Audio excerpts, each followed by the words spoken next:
This is Tasbis, Malta. Good morning guys. Do you know this place? Sa mga Pilipino po na dito sa Malta, so mga lalo sa mga baguhan from other countries, from Middle East, Dubai and Philippines and Asian countries, gusto niyo pong pumasyal at mag-chill, dito na po tayo sa Tasbis. Yan po ang Tasbis, no?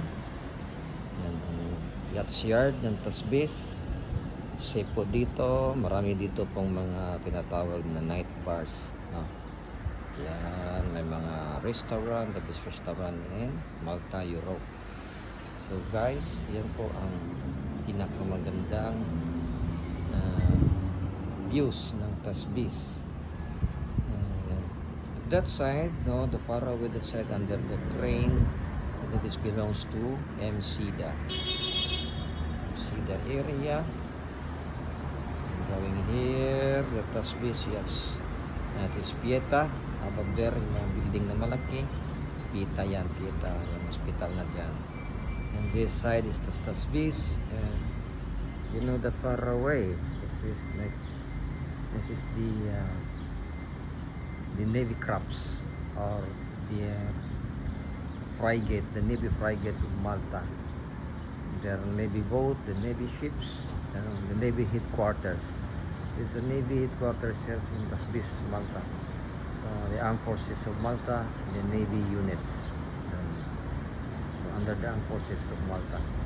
So dyan, kagandahan, no? So if you wish to visit in Malta to our kababayan, Filipinos here in abroad, somewhere in Middle East, Dubai, Abu Dhabi, UEA, come here, this side. You know, just include in your itinerary and inquiry to go here. This a beautiful picturesque a high culture of innovation from Malta, Europe. So it's a nice place to settle in, you know. Wow. This and that church, no, I bring you that up in the church. That is the Balita Church, Balita area. Okay. So, ano pang manghinintay nyo? Yung mga lapit lang dito, no? From UK, from Europe area, Schengen visiting countries, come here. Mga kababayan, ang ganda ng pisto dito, no? So, dine in with a good restaurants in Malta and bars. If you want to